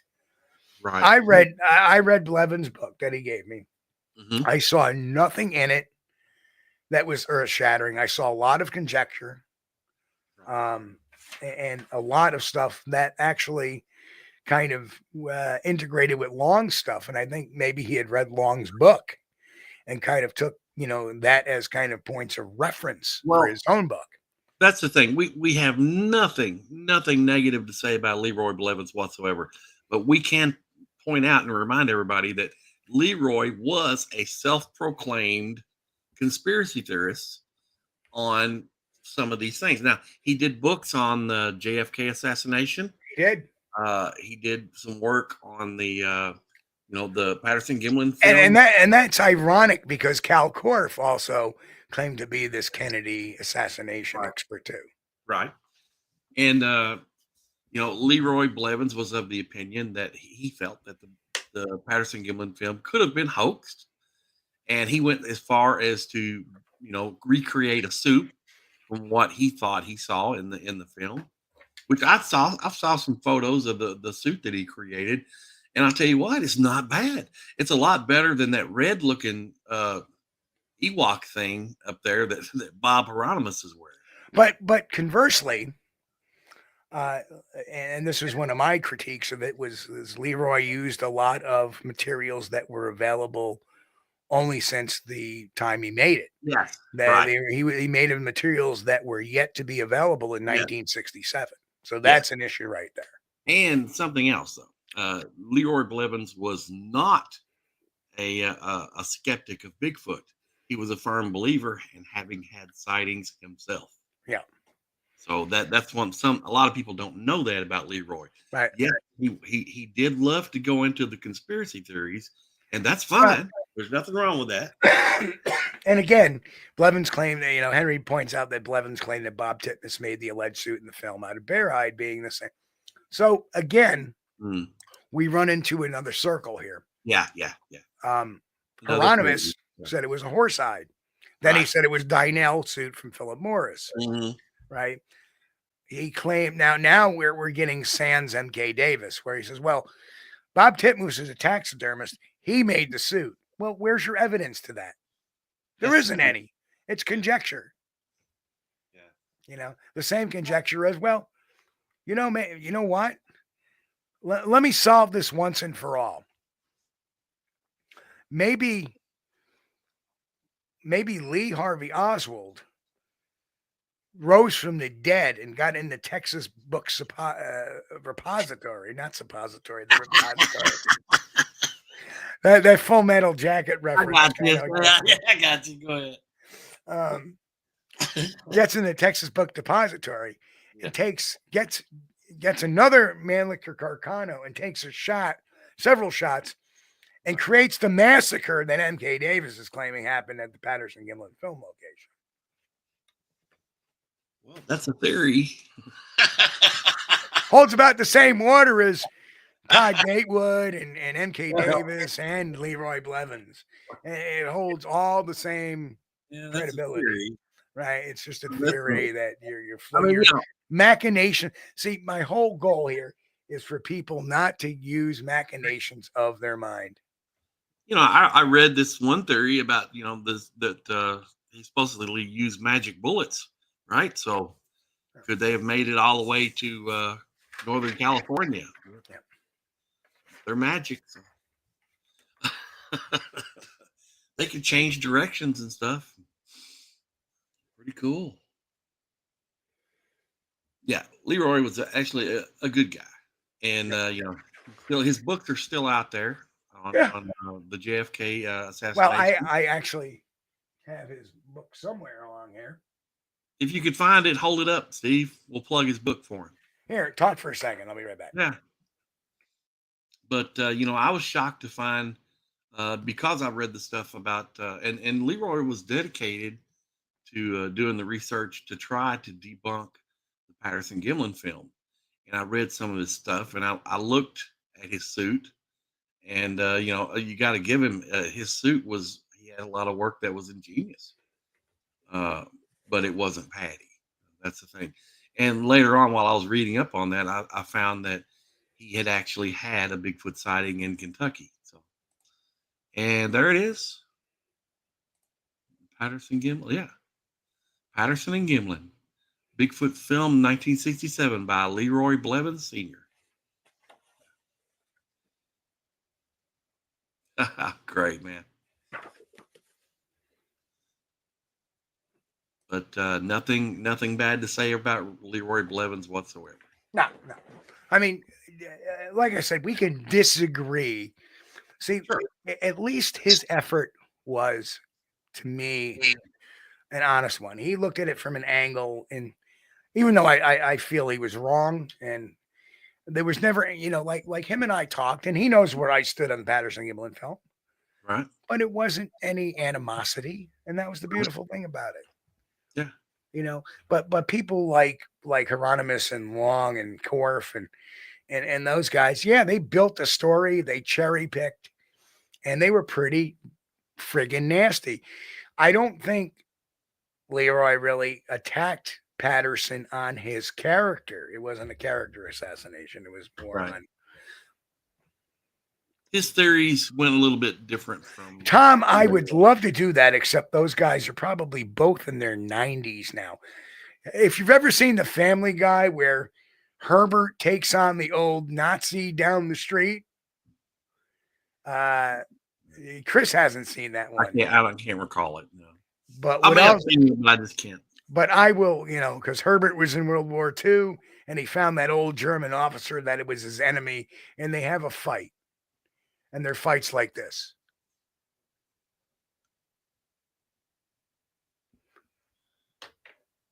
With slow motion. And you see him pick up a chair, and he's like,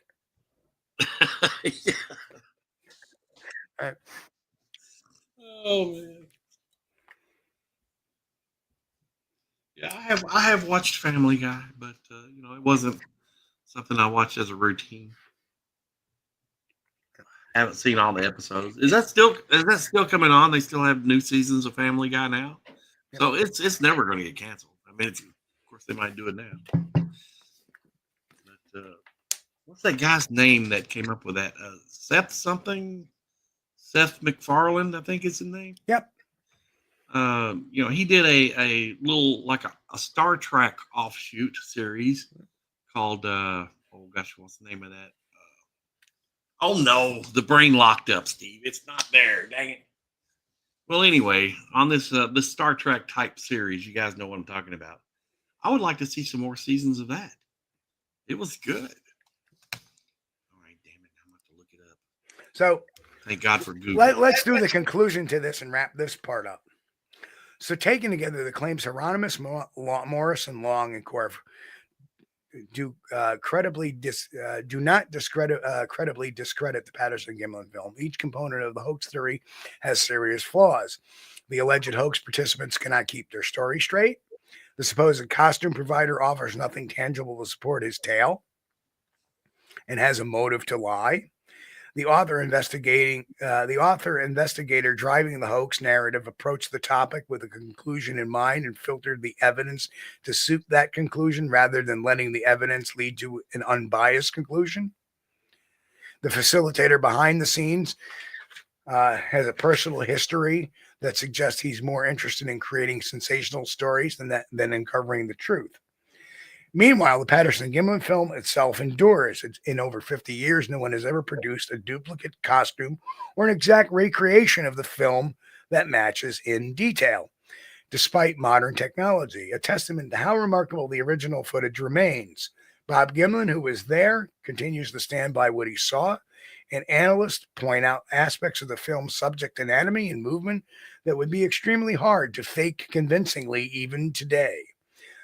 The hoax proponents have had to continually adjust their claims, adding new layers like shoulder pads, altered masks, etc., in attempts to explain those details, which ironically makes their story more convoluted and less believable over time.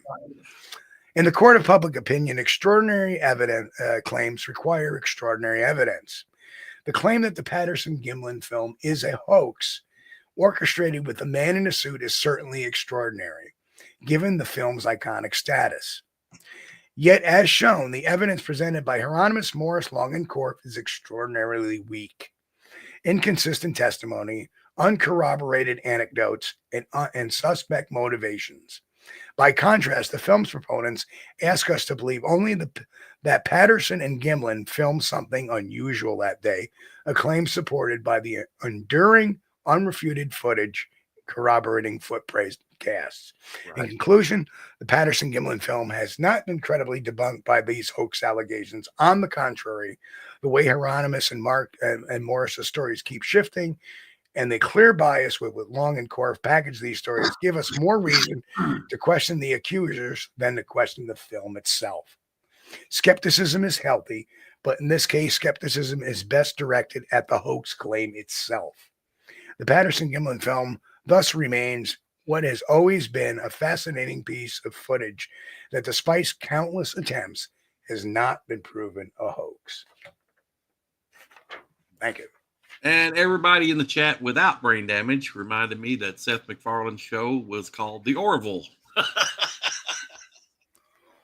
Oh, great show. Great show. But I think that pretty much sums it up, Steve. You know what my theory is on the Patterson-Gimlin film? My honest take on it? I don't know.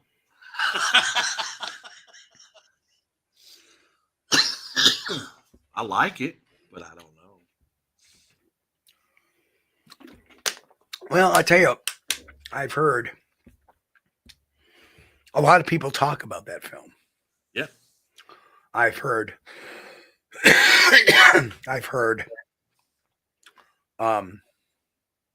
Jeff Meldrum talk about it. Yep. I've heard Tom Steenberg talk about it. Right. And Mick says, Steve, that's another point. Nobody could reproduce the suit. Yep. Yeah. Exactly. Philip Morris made it. He should have been able to recreate it. Not the Red Wookiee there. I've heard Danny Perez talk about it. Yeah. For people who don't know, Danny Perez, a longtime Bigfoot researcher, writes the Bigfoot Times. Yeah. So, I've heard Grover Krantz talk about it. Renee DeHinden talk about it. I've seen, not personally in some of the cases, but the most convincing by far to me has been, you know, Jeff Meldrum. Right. You know, it's amazing. I got to spend a weekend with him a couple of years back. We had the same. We were in the same condo for the Chautauqua Lake Bigfoot Expo, and we had an hour-long discussion on the Patterson Gimlin film. Just, I mean, Right. any conversation you have with that man about Bigfoot is a treasure to pick his brain and have the opportunity to pick his brain and to understand some of the reasoning. And since that time, it has kind of driven me to become a little more technical in the way I perceive things. Which is why you're seeing this writing of books, this collecting of material, these charts, these things like that. And indelibly, one wants to leave their mark in the Bigfoot community with a measure of accomplishment. And, you know, unfortunately, as time passes, accomplishments get forgotten. A lot of times people forget what you did yesterday and only focused on what you're doing right now. Right. So a lot of my, the busting of the Penn and Teller hoax, I was the only one that called it and called the right motivation to it. Right. Right. I remember the hoax came out in November, October of 2005. And Squatchdetective.com opened up January 1st, 2006. And the first article was on the Sonoma video hoax. Yeah. And I was the first one ever to do it, to use metadata coming from pictures. And these were days when you used to have websites and you put the raw photos up and it was not processed. So you could get the raw metadata after any photo on the web. And by the metadata, we had debunked the order of the story. And then using my take, even though I was, this goes back 19 years. I'd only been doing this for 8 years at the time. I still was a forensic interviewer for another 5 years before that. So when I came out with my summation, I feel that this hoax is made to make somebody look like a fool.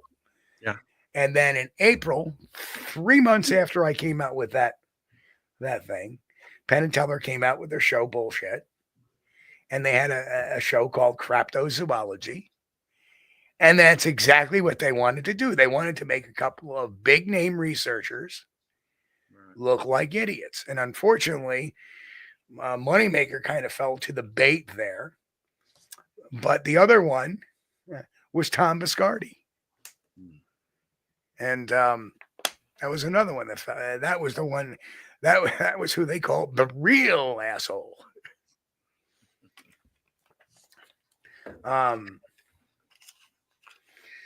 Well, there's some talk about the Independence Day footage, and I think they're talking about the ones the Bigfoot picks up the baby or it's got the baby. If you look on the website, we've debunked that. It is CGI. There's actually a frame as it's running across the rocks in like 2 frames. The half the Bigfoot is in front of the rock where the bottom half is missing. And Tom Sklanka, I think that's his, says it's 100% Blevins suit on Independence Day footage, in my opinion. You know what? I think you're right, Tom. I think you're right, but I think what it was it was taken and isolated and then put into another frame. I think so. But I will say this, the birds chirping in the video, we tested on BirdNet, and they come from birds that are in the South. So that does make that circumstantially that does. That suit, if that's a suit, it looks awfully familiar. I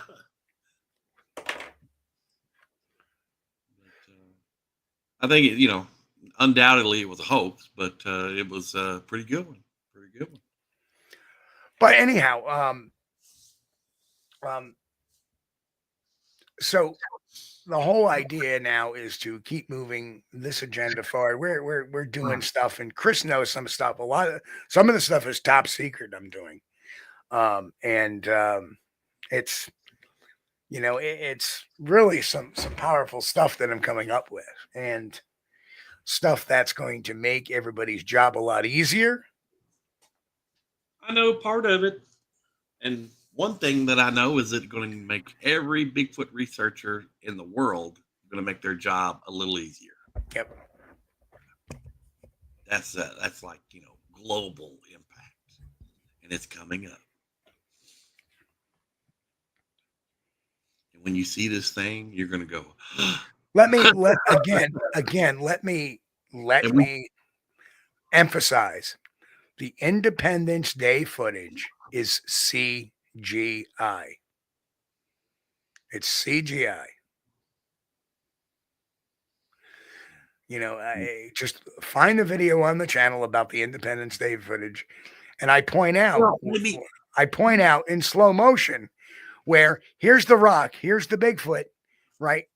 And it's behind the rock, and all of a sudden, half the Bigfoot's in front of the rock for 2 frames, and then goes back to behind the rock again. Maybe we should say, Steve, to be more accurate, we should say that it has been CGI edited. Oh, absolutely. I think that's what we need to say to be more accurate. Well, to be more accurate, it's CGI. Now, where the image of the Bigfoot came from, that I don't know. That could have been Blevins, but it's definitely been. And frankly, I don't think so, because it moves unnaturally. Like, there's a flow in movement. You see things moving, but what you see is something going like this there's no undulation, right? Even in the Patterson Gimlin film, there is slight head movement, not as much as a human being, as a Homo sapien, because we walk on the balls of our feet. But yeah, I think we're not. I think we're not talking about the Memorial Day footage. It's a different one with the guy, the thing, whatever it is the subject is running in the distance. The Independence Day is the one where it has a baby creature with it. I don't know if you're thinking about the same one or not, but that looked like Blevin's suit. But and I think that video, you know, has obviously it's been edited, has some CGI work done with the video.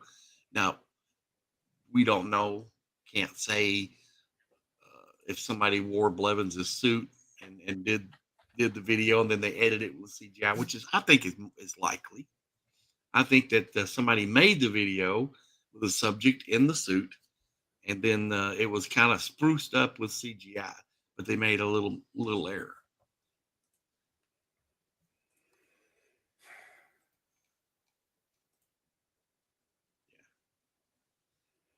All right, hang on one second, folks.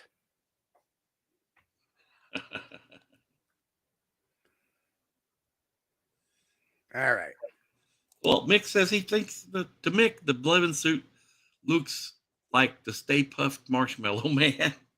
Well, I think it was pretty accurate. I mean, not 13. It was spoofy. It was spoofy.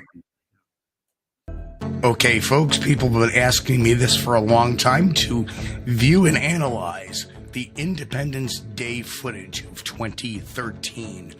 Very interesting video, and very interesting results as well. So here we go. Let's start off with the original footage.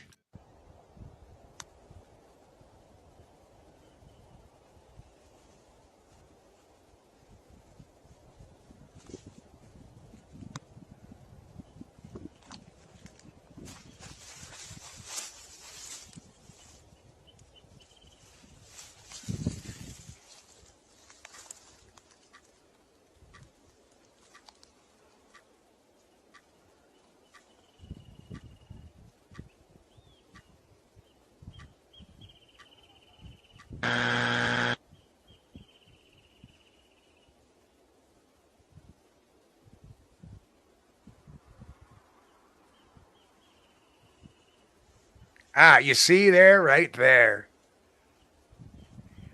Watch.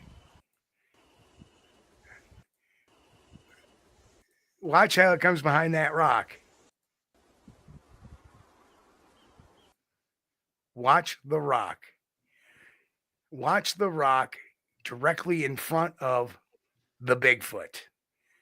Right? Not the main one it's behind now, but there's a little break in it. Watch. Huh. It seems to be in front of the rock partially, right? Right? Look at that. It's in front of the rock. Does that look natural to you, folks? This is CGI. Oh, and look, now it comes back, right? Very common mistake with CGI.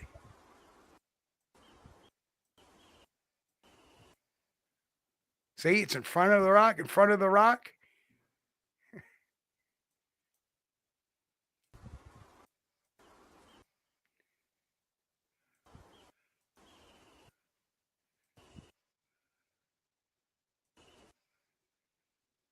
And woof.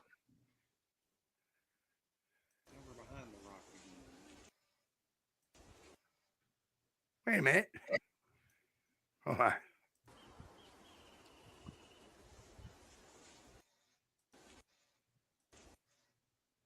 Now, wait a minute. There's another little flub there. For a second, it's behind the rock, and then it's in front of the rock. Watch. Behind the rock. Up, now it's in front of the rock. Up. There it starts to disappear behind the bush.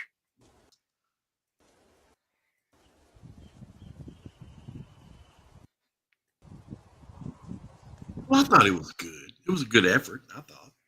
Yeah, but the one effort which really kills it is right. The one effort. I was thinking that this is Blevins' suit because he did. Now he was a member of the Skeptics Forum, which is now It used to be the JREF. It's now International Skeptics Forum, I think. And he posted some photos and stuff of his suit that he was working on it. And he may actually been a member over at the Bigfoot forums too. I can't remember. It's been a while. But when he was working on his suit, he post photos of it. And while he was doing the trying to get the muscle texture right, he was stuffing the suit, padding it, trying to get it right. Now, some of the versions that he made, some of the earlier versions, it did look kind of poofy, like Mix is talking about, like a Stay Puft Marshmallow Man. But he did rework those. And those are some awfully short strides too. Yeah.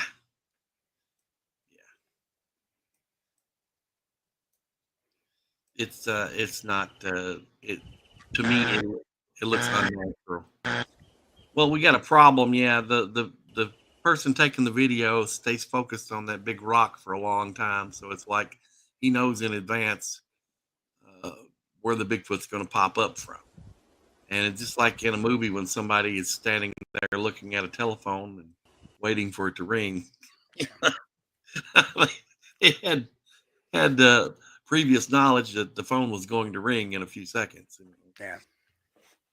So how that Bigfoot is over that rock there, all of a sudden that we lose, like, and this is more than just a little bit of artifact here. This is huge. Yeah. And that's what you look for in CGI. This is classic CGI. Well, yeah, Grant Rasha said that's a blubber overhang. Yeah. I know he's making it. Mix doesn't look like Blevins' suit. Somebody else's, yeah. Yeah, I don't think it's Blevins' suit now you mention it, but I don't know. I still kind of think it is. But that's me. That's me. Everybody, if we all had the same opinion, it would be a boring place here, wouldn't it? Yeah. But from what I've seen, what Blevins is working on, this is definitely not the early version of his suit. This would have been a later, more refined version. Yeah. But Blevins' suit was pretty. How can I say that? Pretty not bad. Okay. Now, is it possible? And could have been somebody else. Yeah. Admittedly. And that's the other thing too. If you look at that foot stride, Right. it looks like the foot is missing the movement of the foot is missing a few frames. Yeah. Because if you watch there, right here, and then it just swings. Ooh. Yeah. It's just not moving naturally to me. And Tom is noticing one of the features that sold me on it being Leroy's. Here's a slow motion part. Has the butt padding there, like Leroy's did.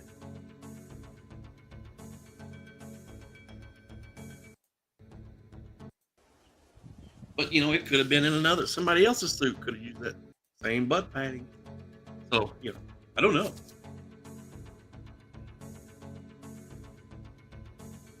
No, not very smooth. Yeah.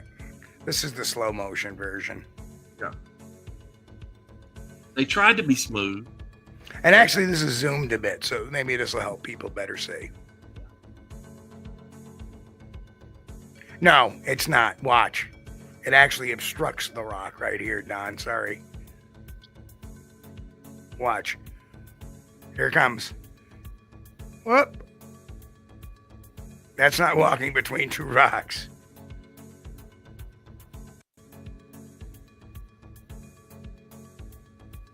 Yeah, I'm thinking we probably got a video that has been shot with camcorder, but right, like a VHS. Because it starts off in front of the rock right here, but only half of it shows up. Right. Yeah. They did some CGI editing on the video, and now it's behind. Right.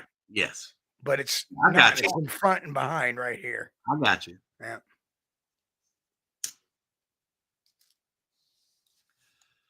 Let's see. Boris says on Bigfoot forums, wasn't it D-Foot that made a suit? I don't remember, honey. This would have been 2010, 2011, something like that. When see there's another instance. There's another instance where something in the background is obstructing its leg until it moves. So you can tell once you know what to look for in CGI, it's pretty easy to find it. Yeah.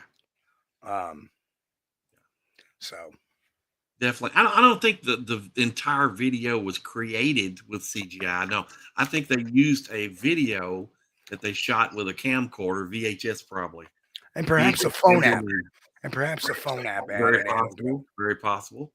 And then they put that on a computer and then worked on it with CGI.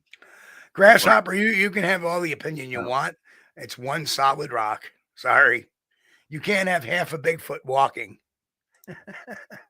Well, we got the problem there, Grass, is the blubber overhang on the in front of the rock while it's supposed to be still behind the rock. Yeah.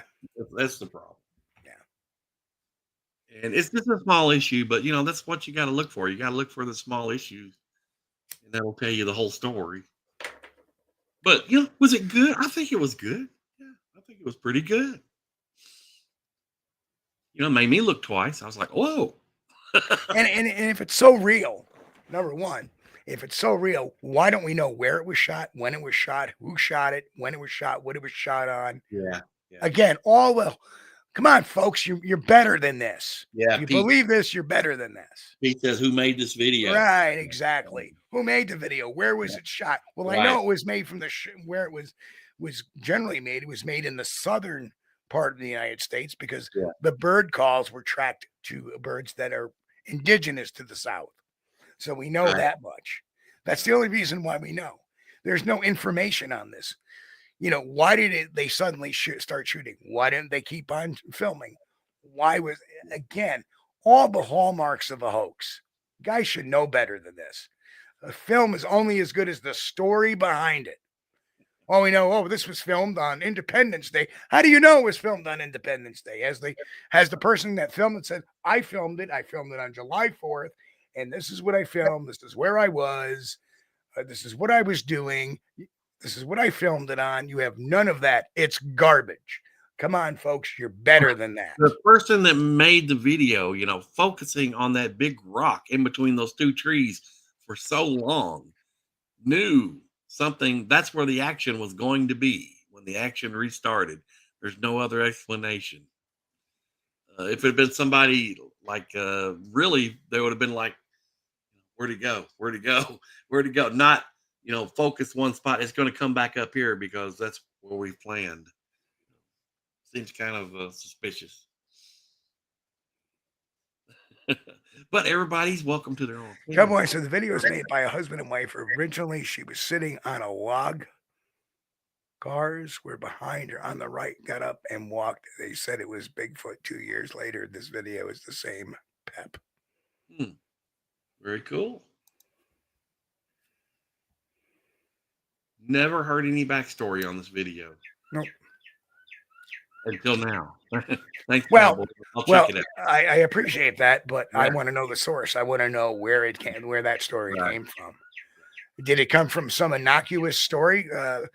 Maybe this came from NVTV. We know what a bastion of good video sources they are for Bigfoot. Yeah. Yep, exactly, Grant. You recognize it right off the shoot.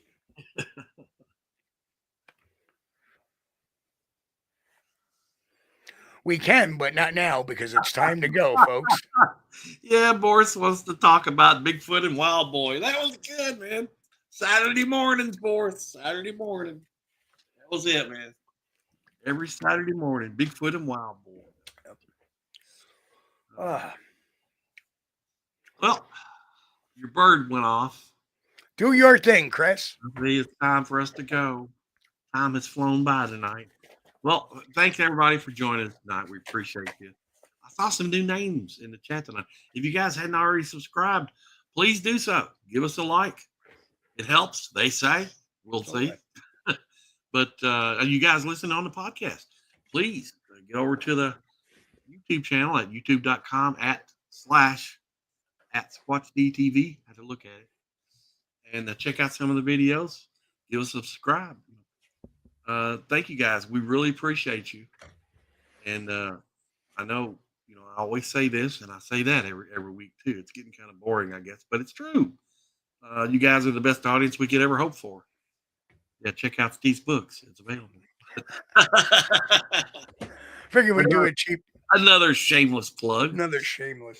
Yeah, you guys listen on the podcast, make sure you get over to Amazon.com and check out Steve's books. Or you get over to the Squatchdetective.radio.com. Or no, Squatchdetective.com. And click on the link from the website. That's right. If you can, Steve, can you put some links in the video description for tonight, the live stream description?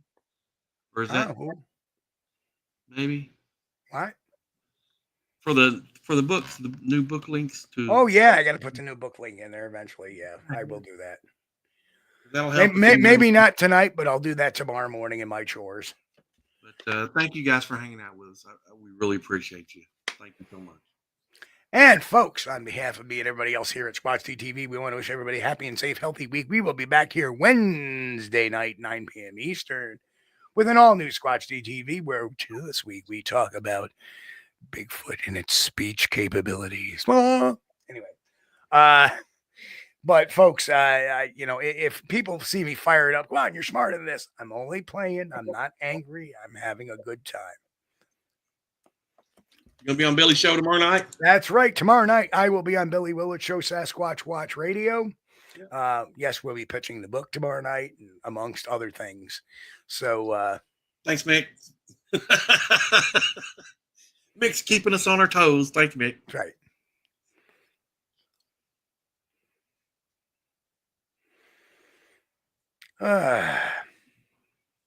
So anyway, on behalf of me and everybody else, everybody, please have a good week. Be safe. Stay healthy. God bless. And most of all, keep on squatching. Love you guys. We will see you all in a few days. We thank you for being here with us on Squatch-D TV.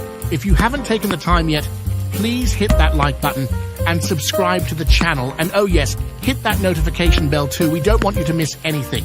If you really like our content, you should consider becoming a member, and it's really inexpensive and a great way to support not only the show, but honest Bigfoot research. Everyone have a great week, be safe, and God bless. We will see you all here next time on Squatch-D TV. Keep on squatching.